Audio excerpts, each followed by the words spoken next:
Begini Pak Alex ya, jadi masuk surga itu bicara relasi. Relasi itu berbicara pemulihan kembali.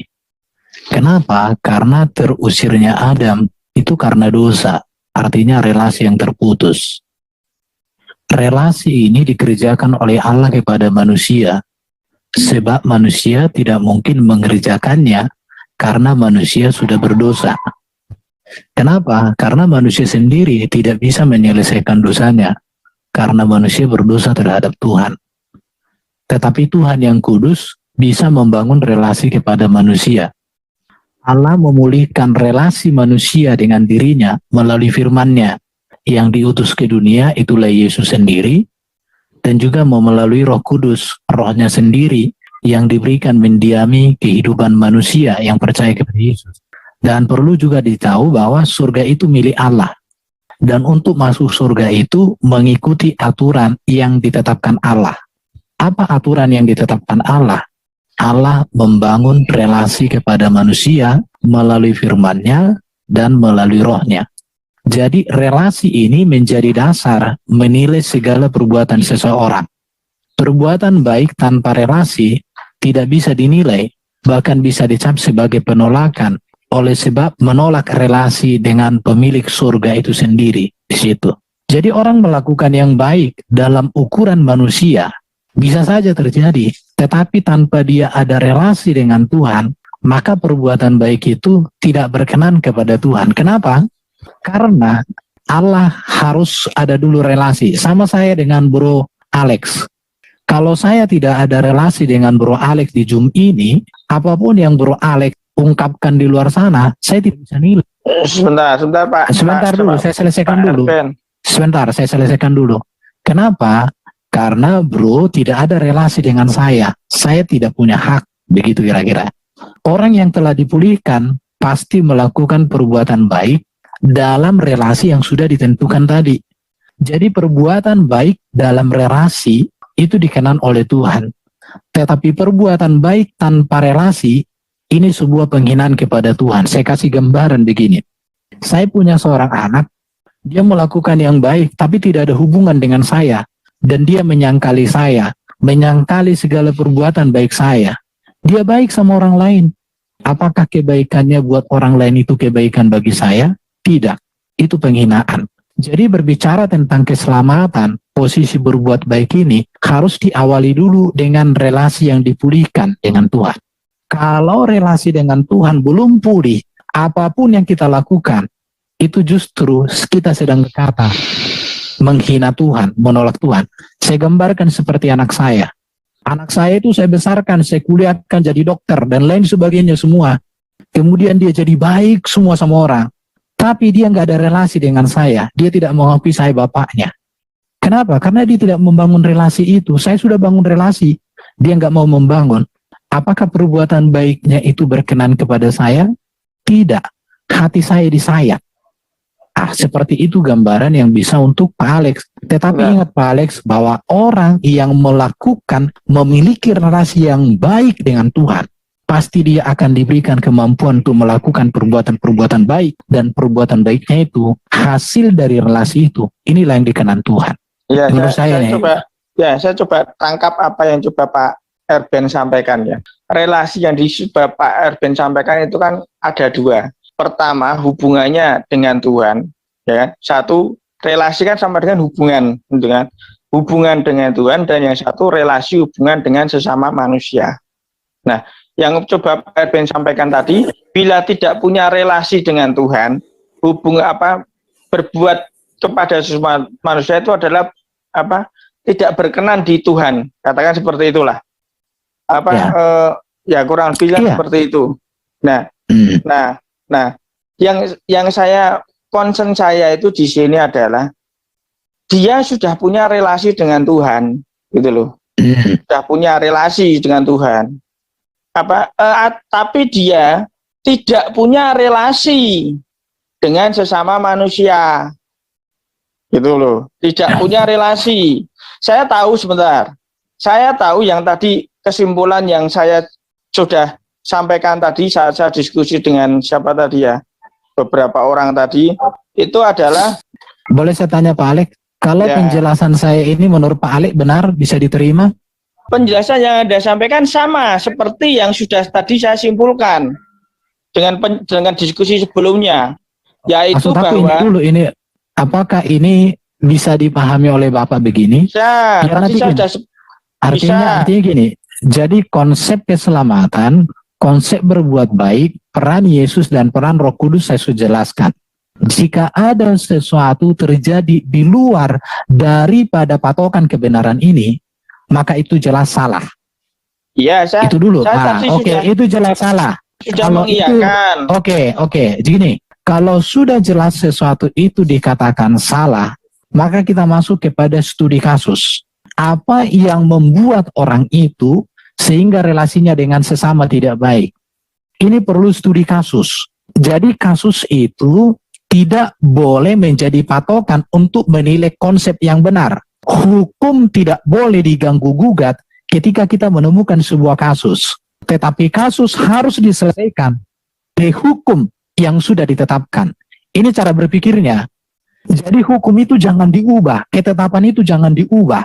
Kalau kita meragukan ketetapan dari perilaku hukum yang salah, maka diskusinya tidak akan lanjut. Tetapi kalau hukum yang benar, ketetapan yang benar dipegang teguh, ketika ada sesuatu kasus yang terjadi, maka kasus ini yang harus diubah. Kasusnya adalah bagaimana dengan seseorang yang sudah mengaku percaya kepada Yesus, memiliki relasi, dikatakan begitu, tapi tidak melakukan perbuatan baik. Ini harus dibahas secara kasus. Itu bisa diteliti. Betulkah dia memiliki relasi? Itu dulu yang harus diteliti. Jadi ini harus contoh kasus. Jadi Pak Alex jangan gini, jangan gugurkan, iya bentar, jangan digugurkan konsep karena ada kasus yang salah. Tetapi yang benar itu adalah kasus yang salah diperbaiki di hadapan konsep atau doktrin atau ajaran yang benar itu. Jadi jangan sampai kita ingin mengotak-atik kebenarannya karena ada kasus. Saya yakin segala perilaku yang tidak sesuai dengan hukum ini, ketetapan yang sudah saya sampaikan ini adalah itu sudah salah. Itu tidak dibenarkan. Mengapa itu salah? Mengapa ini kita masuk studi kasus. Kita harus studi kasus dulu. Kita contoh, kita ambil kasusnya ini. A, baru kita teliti, betul nggak dia punya relasi? Tetapi saya mau katakan sama Pak Alex, orang yang relasinya baik dengan Tuhan, dia memiliki firman dalam dirinya, dia memiliki roh dalam dirinya, pasti dia memiliki relasi yang baik dengan sesama. Itu pasti. Tetapi kalau tidak memiliki relasi yang baik dengan sesama, dipastikan ada sesuatu yang salah di dalam dirinya. Barangkali itu hanya di bibir, barangkali itu hanya pengetahuan teologi, tetapi tidak di dalam relasi yang tadi itu. Makanya di sini bicara relasi dipisahkan itu dulu harus dipahami. Ini Pak Arben, relasi dengan Tuhan itu adalah iman. Relasi dengan Tuhan itu adalah iman. Relasi dengan manusia itu bukan iman, tetapi adalah perbuatan. Kan itu kan? Nah, dengan sesama manusia itu bisa berbuat baik dan bisa berbuat jahat.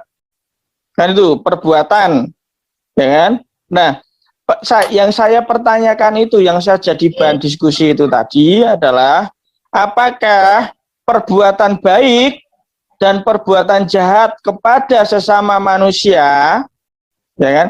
Bagi orang yang sudah percaya Yesus itu bisa mempengaruhi seseorang itu masuk surga dan masuk neraka. Hubungannya perbuatan baik dengan seseorang, relasi dengan seseorang itu kan hubungannya dengan Roh Kudus. Roh Kudus itu mengingatkan untuk tidak berbuat jahat dan meminta maaf bila sudah berbuat jahat.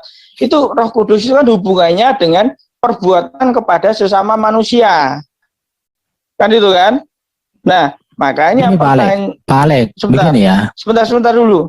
Makanya pertanyaan saya tadi itu adalah apakah keberadaan Roh Kudus itu, ya kan, itu bisa menghantarkan seseorang itu selamat dan tidak selamat. Sebab Roh Kudus sama dengan perbuatan baik, perbuatan jahat kepada manusia. Seperti itu, silahkan. Jadi gini Pak Alex, cara belajar Alkitabnya itu yang harus diperbaiki dulu. Karena begini, berbicara keselamatan itu, kita melihat ini kepada relasi dulu. Jadi kalau kita tidak mengerti yang benar, maka kita tidak bisa menyelesaikan satu kasus tertentu di situ. Tapi kalau kasus ini, kalau kehidupan manusia ini kita pakai untuk mengotak-atik kebenaran, maka kita tidak ditir di situ. Harus dipahami dulu, contoh final bahwa keselamatan mutlak dalam Yesus. Hidup yang baru mutlak hanya ada di dalam Roh Kudus. Sekarang alami Roh Kudus itu, alami kehadiran Yesus dulu dalam diri seseorang. Itu dulu yang harus dipahami dulu di sini. Jadi dasar keimanannya itu harus dijelaskan dulu, ditegaskan. Dan saya bisa buktikan bahwa orang yang benar-benar mengalami kehadiran Roh Kudus dan mengalami kehadiran Yesus dalam dirinya, mengalami firman itu tiap-tiap hari dari dirinya, dia pasti memiliki relasi yang baik dengan sesama. Itu sudah pasti, Pak. Nah iya, Perbuatan itu baiknya. ciri-cirinya. Iya. Bukan Ciri-ciri, bukan karakter. ciri. Bukan ciri-ciri, Pak. Itu bukan ciri, tapi buah.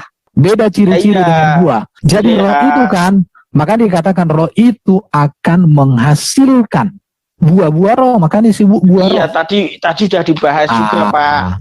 Tadi Jadi itu dulu konsepnya, Pak. Jadi konsep ini, ajaran ini tidak boleh digugurkan oleh kasus. Kasus yang harus diperbaiki. Kasus yang harus diubah menjadi seperti hukumnya. Jadi ya, kalau saya lihat Pak di situ, jadi artinya gini, cara berpikir Pak Alex tentang kasus itu sudah salah. Kenapa? Karena Pak Alex ingin mengubah kebenaran karena ada kasus, tapi orang Kristen tidak. Artinya apa? Ingin mengubah kasus kembali kepada kebenaran di situ. Sebentar dulu, saya mengikuti pola pikir Anda nih. Anda mengatakan orang yang sudah beriman Yesus, dia karakternya adalah perbuatan baik dan sebagainya. Kan itu kan ya, yang plus buah roh plus itu tadilah. Nah, berarti apakah, ini saya bertanya, apakah orang yang berbuat negatif, dosa, ya, itu artinya tidak punya relasi dengan Yesus, tidak punya relasi.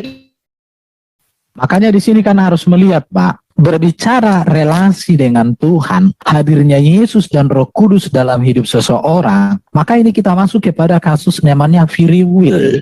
Kehadiran Yesus, kehadiran Roh Kudus tidak memberangus free will manusia, tetapi Roh Kudus itu menuntun manusia supaya berjalan dalam kebenaran tadi. Manusia jatuh dalam dosa. Free will bagaimana dengan free will itu tadi? Orang yang punya free will, apakah ada hubungannya dia itu beriman kepada Yesus dan tidak beriman kepada Yesus? Coba Anda jelaskan. Orang manusia itu memiliki kehendak. Orang yang memiliki Roh Kudus, ketika ada dosa yang masuk, ingin mengganggu dia akan disadarkan oleh Roh Kudus itu, diingatkan.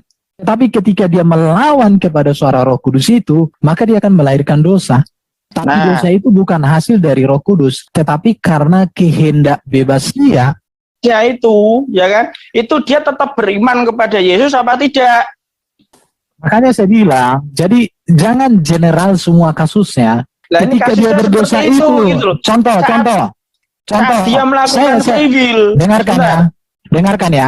Saya bisa berdosa.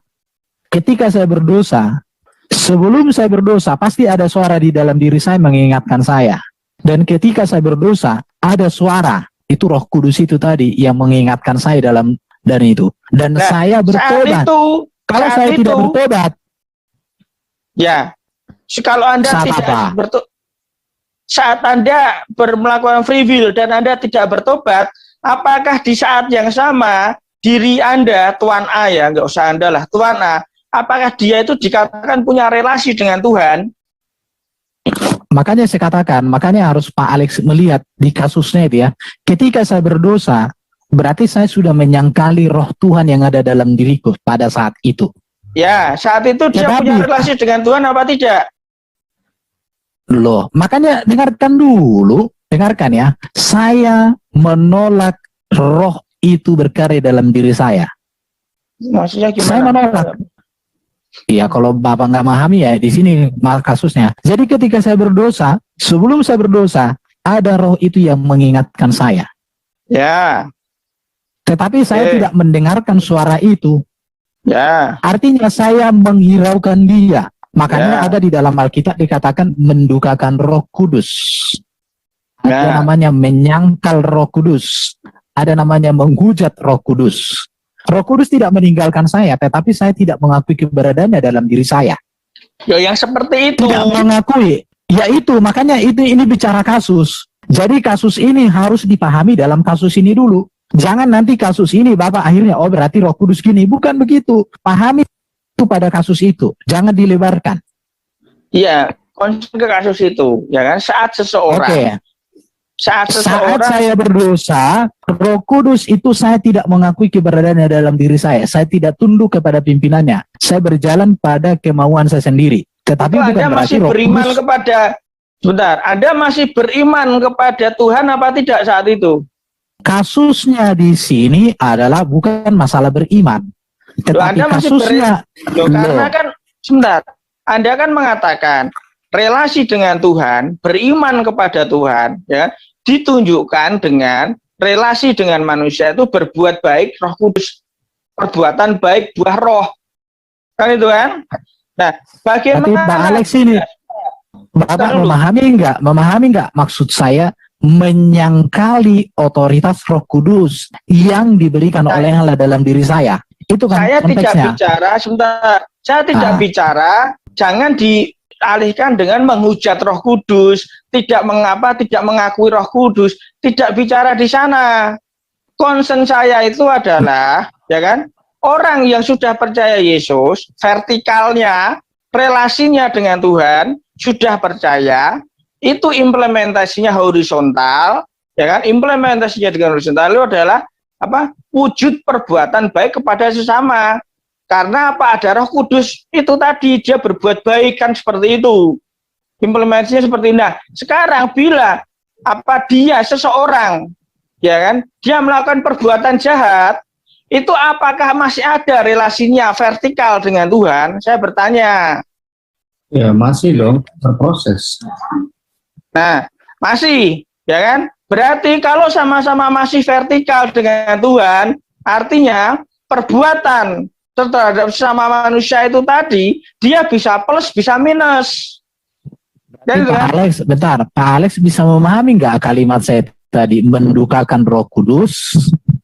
Saya tidak bicara menghujat Roh Kudus, tidak bicara mendukakan Roh Kudus gitu-gitu, Pak. Konteks yang Bapak katakan tadi itu, ketika saya berdosa, saya sebagai seorang Kristen yang sudah memiliki Roh Kudus, ketika saya berdosa, inilah yang disebut dengan mendukakan Roh Kudus. Artinya saya tidak tunduk kepada pimpinan Roh Kudus itu. Tapi bukan berarti Roh Kudus meninggalkan saya. Tapi saya yang tidak mengakui. Tetapi kalau saya terus-menerus tidak mendengarkan dia, maka Roh Kudus akan meninggalkan saya. Dan saya akan mati dalam dosa saya. Jadi Roh Kudus itu Pak bekerja, tidak serta-merta sekali berdosa langsung, enggak. Pengalaman hidup orang Kristen dimanapun, ketika kita jatuh dalam dosa, Roh Kudus itu, makanya kadang saya kasih ibaratnya gini ya, seperti seorang anak, kalau anak kita melakukan satu kesalahan, kita pukul pelan. Melakukan lagi kesalahan itu lagi, kita pukul agak keras. Kesalahan itu lagi, kita pukul lebih keras. Tapi ketika kesalahannya tidak bisa lagi untuk ditolerir, serahkan kepada polisi, masuk penjara. Kalau dia melakukan kesalahan lagi, udah hukuman mati. Bisa kita katakan, engkau bukan anakku, engkau mendukakan hatiku. Jadi pekerjaan Roh Kudus itu tidak seperti yang Pak Alex pikirkan. Ada tahapannya, maka dikatakan Roh Kudus itu lemah lembut, Roh Kudus itu menginsapkan, Roh Kudus itu mengingatkan. Tidak serta-merta berdosa, langsung pergi dia, tinggalkan.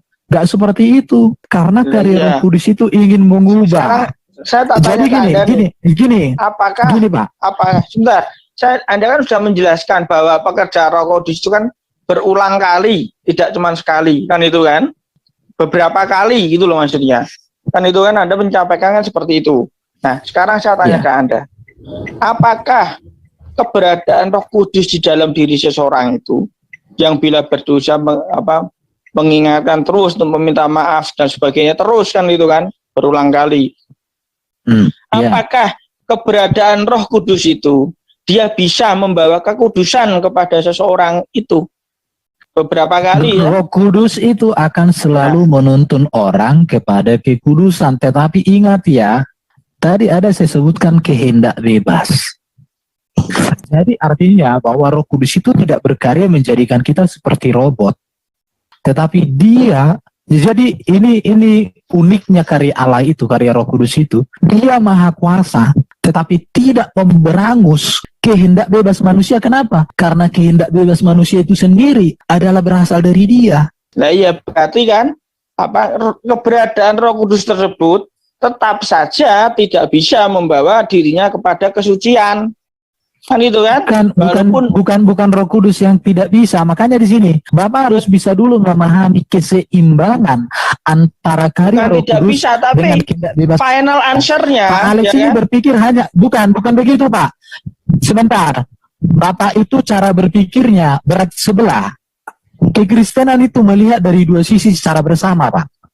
Kalau Bapak melihat hanya berat sebelah, kita tidak bisa diskusi lanjutan. Karena kekristenan itu melihat selalu dari sisi yang bersamaan, sehingga menemukan kebenaran yang sesungguhnya. Kalau kita hanya melihat dari satu sisi, melupakan sisi yang lain, maka kita akan berteologi timpang. Tapi ketika melihat kedua sisi ini secara bersamaan, maka kita namanya kembali kepada rel yang sesungguhnya. Mungkin Bro Edo atau siapa nih Queen yang melanjutkan, silakan. Sebenarnya pertanyaan Pak Alex itu sederhana. Perbuatan kita itu mempengaruhi janji keselamatan yang sudah diberikan pada kita atau tidak? Betul yang disampaikan Pak Edo. Karena hubungannya perbuatan, sepemahaman saya, Roh Kudus itu hubungannya dengan perbuatan. Minta maaf dan sebagainya itu kan perbuatannya, menyesal itu kan perbuatannya. Salah, Pak. Perbuatan. Tadi saya dengarkan filosofi Bapak itu salah, sama sekali salah. Roh Kudus itu bukan untuk urusan perbuatan dengan manusia, bukan. Tadi Bro Wisdom sudah menjelaskan dengan baik. Saya berbuat setiap hari yang Roh Kudus lakukan itu bisa sama dengan yang Bapak lakukan juga. Tapi apa bedanya perbuatan baik A, Bapak yang Bapak lakukan dengan perbuatan baik A saya? Sama-sama Bapak ngasih makan ke gelandangan, saya ngasih makan ke gelandangan. Bukan masalah itu, Pak. Keselamatan dalam iman, ketika saya mengaku Yesus Kristus sebagai juru selamat, itu artinya saya sudah beriman kepada karya keselamatan Allah yang benar. Di luar itu salah. Jadi saya sudah pasti diselamatkan. Tetapi ya, sekarang dimensinya bukan masalah kepastian. Kenapa? Karena banyak keselamatan palsu. Jadi paling tidak kami orang Kristen sudah mengenali dan mengidentifikasi dan memastikan keselamatan yang sejati dari Allah yang sejati yang satu-satunya. Itu final. Kami tidak ada kekhawatiran. Kalau kami mati, pasti kami masuk surga. Itu final. Tetapi keselamatan itu, anugerah itu bukan murahan. Gitu ya. Jadi final, keselamatan itu anugerah dari Tuhan dan itu sudah asal kita mengaku percaya pada Yesus Kristus sebagai Tuhan dan Juru Selamat dan Roh Kudus dimeteraikan dalam hati kami, itu kami sudah diselamatkan. Nah, pertanyaan sebentar, apakah kami masih bisa tidak selamat? Bisa. Kita buka Ibrani ya. Kita buka ayat saja. Ibrani 6 ya. Ini yang disebut dengan dosa murtad. Ibrani 6 ayat 4 sampai 6. Sebab mereka yang pernah diterangi hatinya, yang pernah mengecap karunia surgawi dan yang pernah mendapat bagian dalam Roh Kudus dan yang mengecap firman yang baik dari Allah dan karunia-karunia dunia yang akan datang, namun yang murtad lagi tidak mungkin dibaharui. Ini tadi ayat pun sudah menjelaskan Roh Kudus akan meninggalkan. Sekali lagi demikian hingga mereka bertobat, sebab mereka menyalibkan lagi anak Allah bagi dirinya dan menghinanya di muka umum. Terus kita juga sudah diingatkan juga sebenarnya sebelum murtad, sebelum hidup kita ini terhilang kita kita mengingkari Roh Kudus, sudah mengkhianati janji itu. Sebenarnya di Kolose 1 pun sudah diingatkan ya, Kolose 1 ayat 23 ya. Sebab itu kamu harus bertekun. Nah, tadi teman-teman sudah menjelaskan bertekun dalam apa? Dalam iman. Iman itu bukan masalah di mulut, ya. Nah, tetap teguh dan tidak bergoncang, dan jangan mau digeser dari pengharapan Injil yang telah kamu dengar dan apa yang telah dikabarkan di seluruh alam di bawah langit, ya, dan yang aku ini Paulus telah menjadi pelayannya. Sudah diingatkan. Nah, pertanyaan Bapak mengenai perbuatan seperti apa tadi sudah disampaikan. Murtad, otomatis kita terhilang dari keselamatan. Ya, oke, setuju. Oke. Lalu bagaimana perbuatan-perbuatan? Saya nggak mau bicara dulu manifestasi Roh Kudus tadi ya. Banyak sekali ayat-ayat mengatakan bahwa Roh Kudus itu bersemayam dalam hati orang percaya. Tadi Bro Makasih sudah menjelaskan. Roh Kudus itu ada. Kalau saya menggunakan kata bekerja, kita buka di 1 Korintus 3 ayat 16 ya. Tidak tahukah kamu bahwa kamu adalah bait Allah dan bahwa Roh Allah diam di dalam kamu? Ya. Kemudian buka di Galatia 5 ayat 25. Jikalau kita hidup oleh Roh, baiklah hidup kita juga dipimpin oleh Roh. Jadi ketika Roh Kudus itu bersemayam, tetapi hidup kita itu selalu berbuat dosa, Roh Kudus akan berduka. Tadi Pak Erben sudah menjelaskan dengan baik. Kerjaannya Roh Kudus itu bukan keluar masuk, Pak. Sekarang saya lagi ngomong firman Tuhan, ini ada Roh Kudus. Nanti saya keluar rumah, saya maki-maki orang, Roh Kudusnya keluar. Bukan begitu. Roh Kudus itu bersama-sama dengan kehidupan orang Kristen. Karena dia meterai. Kita buka di Efesus ya. Nah, ini penting sekali. Roh Kudus itu bukan masalah cuma perbuatan sepertinya kita jadi robot, tidak. Tanpa Roh Kudus pun orang masih bisa berbuat baik. Ya, tapi perbuatan baik yang seperti apa maknanya? Jadi kita bicara Roh Kudus itu apa, siapa? Di dalam Dia, maksudnya Kristus, kamu juga karena kamu telah mendengar firman kebenaran tentang keselamatan, yaitu Injil keselamatanmu.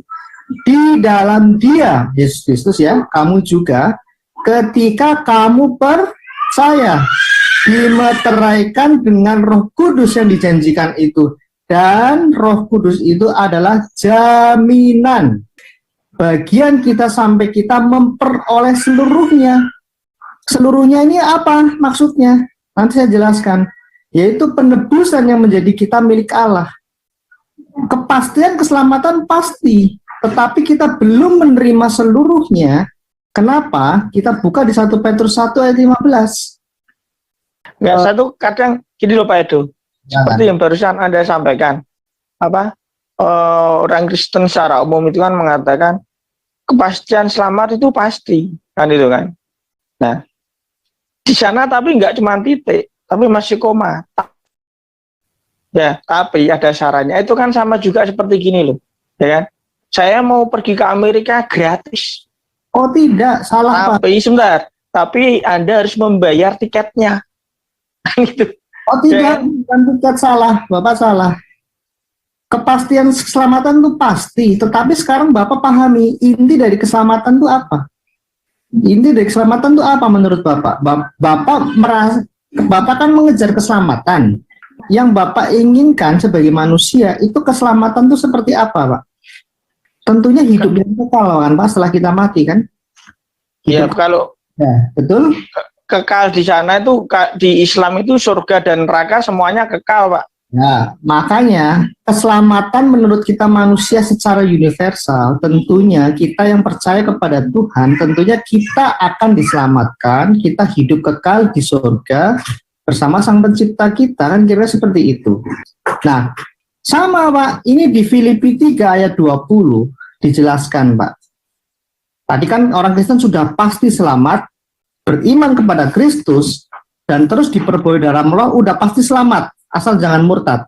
Terus apa? Tadi kan Efesus 3:1 kan bilang, Pak, kita diberikan Roh Kudus sampai menerima seluruhnya kan? Nah ini Pak, yang dimaksud seluruhnya ini Pak, karena kewargaan kita adalah di dalam surga. Dan dari situ juga kita menantikan Tuhan Yesus itu sebagai juru selamat loh. Ya kan? Untuk apa?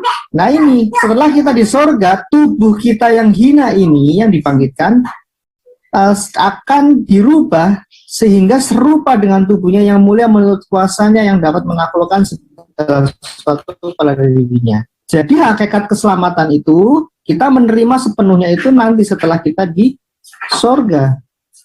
Jadi tetap saja ada proses, kita menanti keselamatan itu. Penggenapannya. Sekarang kami sudah menerima janji keselamatan itu. Kami sudah menerima jalan itu. Kami hidup tenang. Besok mati pun kami akan selamat. Masuk surga. Ya meskipun masuk surganya nanti ya kita akan di Firdaus dulu. Akan dihakimi dulu. Tetapi kepastian itu pasti. Kita belum bicara masalah dosa tadi, Pak. Yang jelas ada satu dosa, yaitu dosa murtad yang membuat manusia kehilangan keselamatan itu. Keselamatan itu ada Yesus Kristus, tapi manusia tidak layak menerima janji itu lagi. Namanya juga murtad. Itu. Nah, nanti kita baru bicara dosa sehari-hari, perbuatan itu seperti apa sih, gitu kan? Nah, itu loh concern saya itu di sana. Nah. Makanya tadi saya sampaikan hubungannya dengan Roh Kudus. Hubungannya Roh Kudus itu kan hubungannya dengan dosa sehari-hari yang kita lakukan kepada sesama manusia. Allah, Pak, bukan. Roh Kudus itu gini, Pak ya. Ini filosofi ekstrimnya, Pak ya. Dalam tanda kutip ya. Tadi saya sudah jelaskan di pembukaan, Pak. Tanpa ada Roh Kudus pun, Bapak kan tidak percaya Kristus. Tidak ada Roh Kudus bekerja untuk keselamatan itu. Bapak bisa berbuat baik. Ya, benar. Bisa lebih baik dari orang Kristen. Ya, benar. Semua orang bisa berbuat baik. Nah, tetapi inti dari keselamatan itu adalah pernyataan Allah kepada umat manusia yang dalam tanda kutip ya, yang membuat dirinya terpilih oleh Allah sehingga dia menerima keselamatan itu. Makanya tugas orang Kristen itu mengabarkan ini loh, ada kepastian keselamatan, kepastian dari Tuhan yang sejati. Kalian tuh dibohongin selama ini, itu kepastian palsu. Kenapa? Karena iblis kerjanya memalsukan kepastian. Ini yang kami sedang siarkan, Pak. Ini Tuhan yang benar-benar konsisten menyatakan dirinya sepanjang zaman, bukan Tuhan. Tanya, itu perlu diuji, Pak. Kan itu kan. Sebentar. Dari pihak Kristen mengklaim kan seperti itu. Kan itu. Tentu bila ada pihak Kosansan lah, dia juga akan mengklaim seperti itu. Yang beragama Hindu akan mengklaim hal yang sama. Sama juga dengan yang Islam. Halo? Ya, ya. Iya Pak, iya. Ya, jadi sama dengan juga dengan yang Islam. Ya, di Islam juga ada mengatakan bahwa setan akan menyesatkan semua manusia. Ada di Quran dasarnya seperti itu kan juga ada Quran As-Sot ayat 82 itu. Kan itu. Nah, makanya di sana kita itu kan di sini itu kan menguji. Kan itu kan. Apakah yang Anda Kristen sampaikan itu benar? Apakah yang saya Islam sampaikan ini benar? Kan itu kan? Karena semuanya menjanjikan keselamatan. Kan itu kan? Kami di Islam juga mengatakan pasti selamat, bukan mudah-mudahan, bukan insya Allah. Buktinya apa? Yang sudah di neraka pun untuk surga, artinya kan pasti selamat. Kan itu kan? Itu perlu diuji tapi kan seperti itu. Bagaimana mengujinya di sana? Ya kan? Nah, teknis mengujinya kok di neraka kok bisa itu? Loh, teknis mengujinya di neraka itu karena mempertanggungjawabkan perbuatan dia saat di dunia, bukan karena dia itu berkhianat kepada Tuhan. Kalau dia berkhianat kepada Tuhan, sebentar. Kalau dia berkhianat kepada Tuhan, ya abadi di neraka. Sama di Kristen kan juga gitu. Ya, seperti seorang yang berkhianat kepada dari Yesus, keluar dari Kristen, dia akan ke neraka abadi. Kan itu kan? Nah, sama di Islam juga gitu, keluar dari Islam akan ke neraka abadi sama. Bedanya itu adalah bagaimana di intern Islam yang dia melakukan perbuatan dosa, itu ada bisa masuk neraka apa tidak? Di Islam bisa. Akhirnya akan ada kepastian selamat, dia akan dipindah ke surga bila masa hukumannya sudah habis. Nah, makanya saya itu menanyakan tentang bagaimana dengan di Kristen bila dia melakukan perbuatan jahat gitu loh. Ada konsekuensi enggak dia masuk di neraka atau tidak ada konsekuensinya di sana, karena kita hidup di dunia ini hubungannya dengan sesama manusia berbuat baik dan berbuat jahat. Saya tidak bicara tentang beriman kepada Tuhan masing-masing, itu nggak usah dibahas. Justru dasarnya iman kepada Tuhan yang benar, Pak. Tuhan yang menyatakan dirinya. Kita uji Tuhan dulu. Meskipun Tuhan tidak perlu diuji oleh kita, tapi kita, karena keterbatasan manusia, kita merasa perlu menguji Tuhan. Silakan. Tuhan yang betul tidak? Kan intinya itu. Jangan kita beriman buta. Nah, sekarang kita uji dulu. Tuhan yang menyatakan dirinya, betul tidak engkau Tuhan? Yang membedakan engkau dari Tuhan-Tuhan yang palsu. Kenapa? Karena bagaimana cara mengujinya itu, Pak? Dari pewahyuannya yang konsisten, Pak, sepanjang zaman. Di kesaksian Yusuf Manubulu yang mengaku didatangi Tuhan Yesus. Pertama, bagaimana cara mengujinya? Yang kedua, ya, Anda tahu itu si Kathy USA itu, dia didatangi Yesus, dia percaya itu. Sementara roti hidup datang, langsung membentak itu si Tuhan yang dianggap oleh Kathy itu. Nah, bagaimana Anda mau menguji Tuhan, gitu loh? Kondisinya, ya kan? Kondisinya, sebentar, iblis bisa berubah menjadi malaikat terang. Kan seperti itu kan? Itu kan didalil di Belanda kan? Nah, bagaimana Anda mengatakan, saya mau menguji Tuhan saya, Yesus, benar enggak, dan lain sebagainya. Nah, itu bagaimana Anda menguji tersebut dengan contoh yang saya berikan tadi. Di alam bawah sadar, didatangi Yesus, bermimpi kan alam bawah sadar. Nah, didatangi Yesus, mengujinya bagaimana? Di alam sadar saja, ya, Kathy itu tidak bisa menguji Yesus. Dari USA itu kan. Nah, dia percaya bahwa yang datang itu adalah Yesus. Dibentak-bentak takut, Kathy. Beda sama roti hidup, dia berani langsung kalau kamu Yesus, kalau kamu Tuhan, bikin saya mati sekarang. Kalau enggak, gitulah kurang lebihnya. Mata masih hidup. Kan itu kan. Bagaimana bahasa Anda mengimplementasikan prakteknya, bagaimana menguji Tuhan itu bagaimana? Silahkan. Yang tadi Bapak ceritakan itu konteksnya menguji mimpi, Pak, bukan menguji Tuhan. Tuhan tidak serendah itu diuji pakai mimpi.